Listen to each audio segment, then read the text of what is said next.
श्री हरि वसुदेव सुतम देवम कंस चाणूरमर्दनम देवकी परमानंदम कृष्णम वंदे जगद्गुरु। उत्तर प्रदेश के राज्यपाल आनंदीबेन पटेल,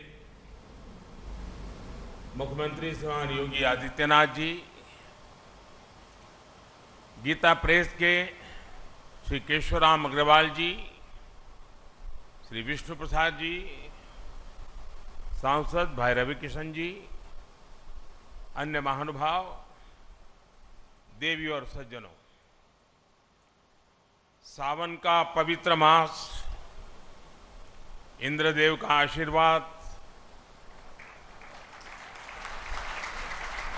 शिवावतार गुरु गोरखनाथ की तपोस्थली और अनेकानेक संतों की कर्मस्थली ये गीता प्रेस गोरखपुर।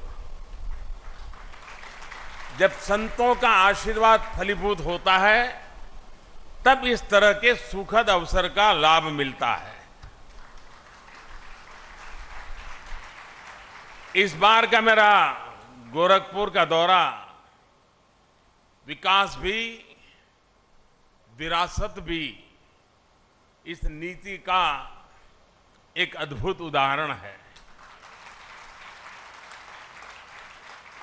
मुझे अभी चित्रमय शिव पुराण और नेपाली भाषा में शिव पुराण के विमोचन का सौभाग्य मिला है। गीता प्रेस के इस कार्यक्रम के बाद मैं गोरखपुर रेलवे स्टेशन जाऊंगा। आज से ही गोरखपुर रेलवे स्टेशन के आधुनिकीकरण का काम भी शुरू होने जा रहा है। और मैंने जब से सोशल मीडिया पर इसकी तस्वीरें डाली हैं, लोग हैरान होकर के देख रहे हैं।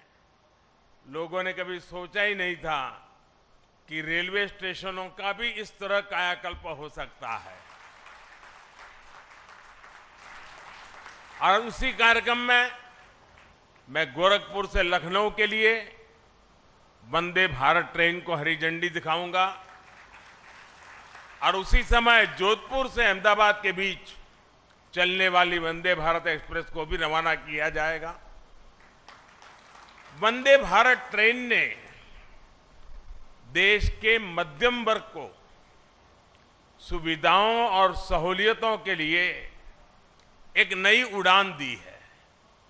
एक समय था जब नेता लोग चिट्ठियां लिखा करते थे कि हमारे क्षेत्र में इस ट्रेन का एक जरा होल्ड बना लें, उस ट्रेन का होल्ड बना लें।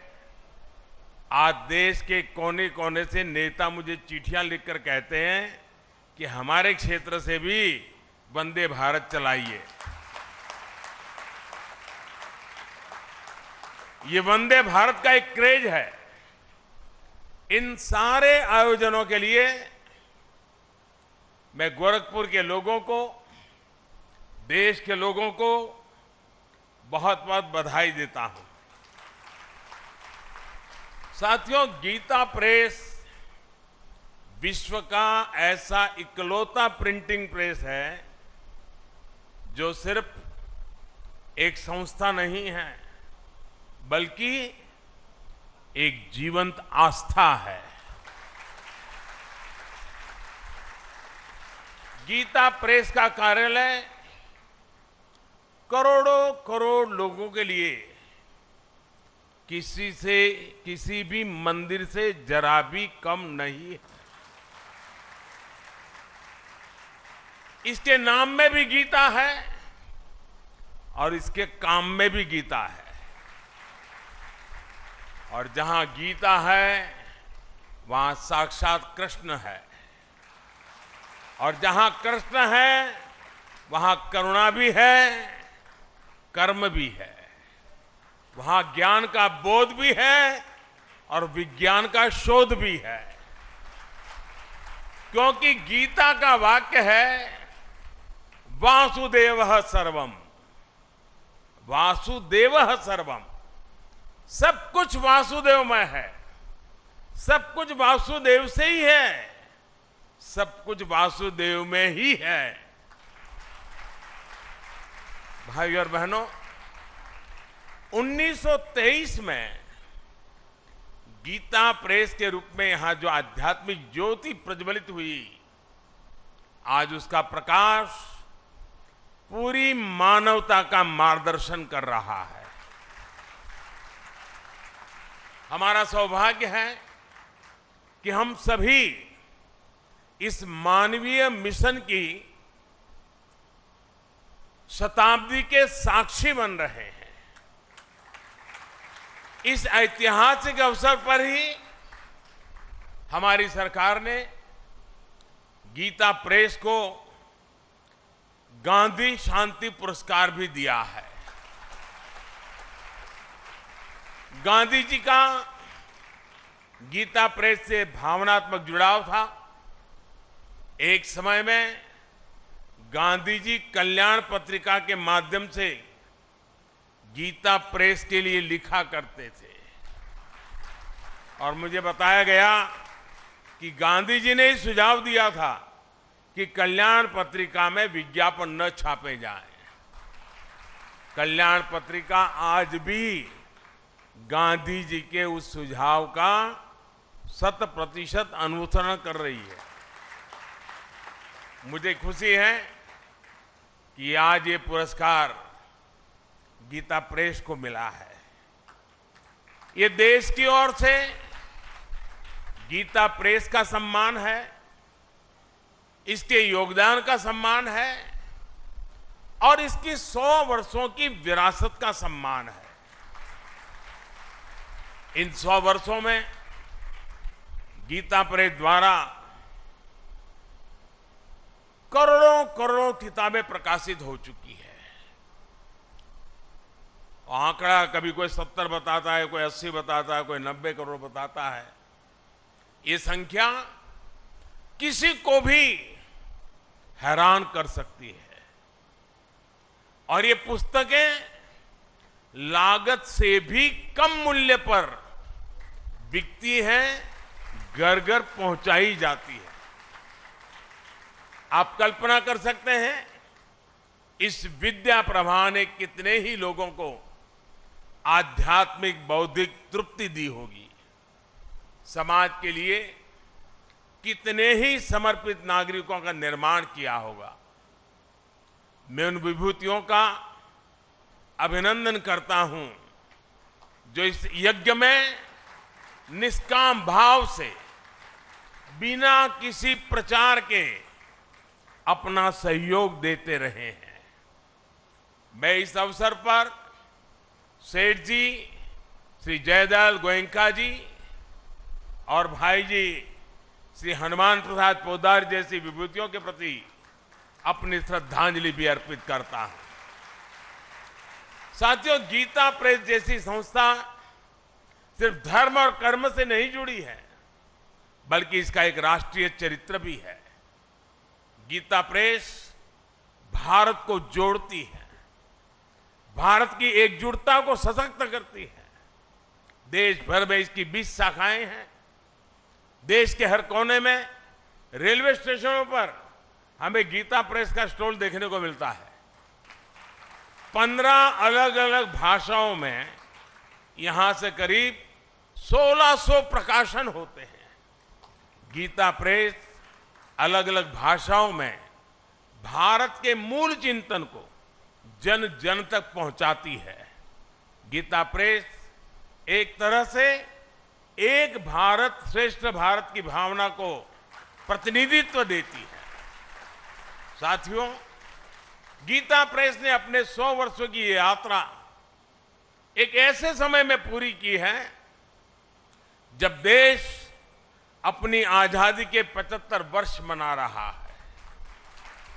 इस तरह के योग केवल संयोग नहीं होते। 1947 के पहले भारत ने निरंतर अपने पुनर्जागरण के लिए अलग अलग क्षेत्रों में प्रयास किए। अलग अलग संस्थाओं ने भारत की आत्मा को जगाने के लिए आकार लिया।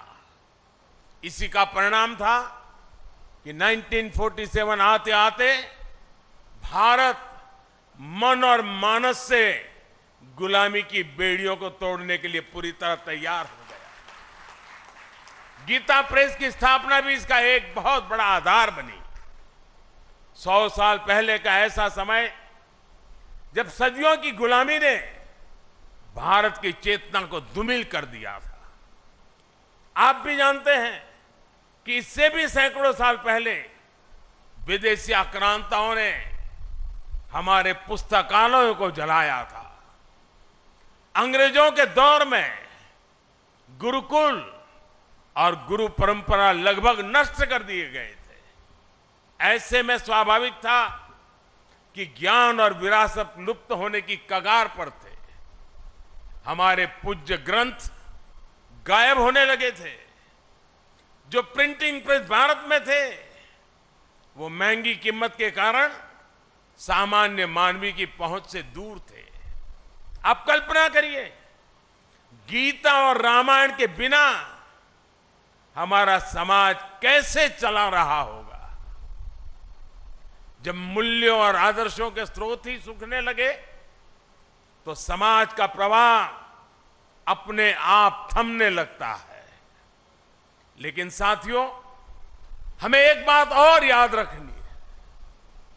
हमारे भारत की अनादि यात्रा में ऐसे कितने ही पड़ाव आए हैं जब हम और ज्यादा परिष्कृत होकर के निकले हैं। कितनी ही बार अधर्म और आतंक बलवान हुआ है। कितनी ही बार सत्य पर संकट के बादल मंडराए हैं। लेकिन तब हमें श्रीमद् भागवत गीता से ही सबसे बड़ा विश्वास मिलता है। यदा यदा ही धर्मस्य ग्लानिर्भवति भारत अभ्युत्थानम अधर्मस्य तदात्मानं सृजाम्यहम्। अर्थात जब जब धर्म की सत्ता पर, सत्य की सत्ता पर संकट आता है तब तब ईश्वर उसकी रक्षा के लिए प्रकट होते हैं। और गीता का 10वां अध्याय बताता है कि ईश्वर कितनी ही विभूतियों के रूप में सामने आ सकता है। कभी कोई संत आकर समाज को नई दिशा दिखाते हैं तो कभी गीता प्रेस जैसी संस्थाएं मानवीय मूल्यों और आदर्शों को पुनर्जीवित करने के लिए जन्म लेती है। इसलिए ही 1923 में जब गीता प्रेस ने काम करना शुरू किया तो भारत के लिए भी उसकी चेतना और चिंतन का प्रवाह तेज हो गया। गीता समेत हमारे धर्म ग्रंथ फिर से घर घर गूंजने लगे। मानस फिर से भारत के मानस से हिलमिल गई। इस ग्रंथों से पारिवारिक परंपराएं और नई पीढ़ियां जुड़ने लगी। हमारे पवित्र ग्रंथ आने वाली पीढ़ियों की थाती बनने लगे। साथियों, गीता प्रेस इस बात का भी प्रमाण है कि जब आपके उद्देश्य पवित्र होते हैं, आपके मूल्य पवित्र होते हैं, तो सफलता आपका पर्याय बन जाती है। गीता प्रेस एक ऐसा संस्थान है जिसने हमेशा सामाजिक मूल्यों को समृद्ध किया है, लोगों को कर्तव्य पथ का रास्ता दिखाया है। गंगा जी की स्वच्छता की बात हो, योग विज्ञान की बात हो, पतंजलि योग सूत्र का प्रकाशन हो, आयुर्वेद से जुड़ा आरोग्य अंक हो, भारतीय जीवन शैली से लोगों को परिचित करवाने के लिए जीवनचर्या अंक हो, समाज में सेवा के आदर्शों को मजबूत करने के लिए सेवा अंक और दान महिमा हो, इन सब प्रयासों के पीछे राष्ट्र सेवा की प्रेरणा जुड़ी रही है, राष्ट्र निर्माण का संकल्प रहा है। साथियों, संतों की तपस्या कभी निष्फल नहीं होती, उनके संकल्प कभी शून्य नहीं होते। इन्हीं संकल्पों का परिणाम है कि आज हमारा भारत सफलता के नित्य नए आयाम स्थापित कर रहा है। मैंने लाल किले से कहा था, और आपको याद होगा, मैंने लाल किले से कहा था कि ये समय गुलामी की मानसिकता से मुक्त होकर अपनी विरासत पर गर्व करने का समय है। और इसलिए शुरुआत में भी मैंने कहा, आज देश विकास और विरासत दोनों को साथ लेकर चल रहा है। आज एक और भारत डिजिटल टेक्नोलॉजी में नए रिकॉर्ड बना रहा है, तो साथ ही सदियों बाद काशी में विश्वनाथ धाम का दिव्य स्वरूप भी देश के सामने प्रकट हुआ है। आज हम वर्ल्ड क्लास इंफ्रास्ट्रक्चर बना रहे हैं, तो साथ ही केदारनाथ और महाकाल महालोक जैसे तीर्थों की भव्यता के साक्षी भी बन रहे हैं। सदियों बाद अयोध्या में भव्य राम मंदिर का सपना, हमारा सपना पूरा होने जा रहा है। हम आजादी के 75 साल बाद भी अपनी नौसेना के झंडे पर गुलामी के प्रतीक चिन्ह को ढो रहे थे।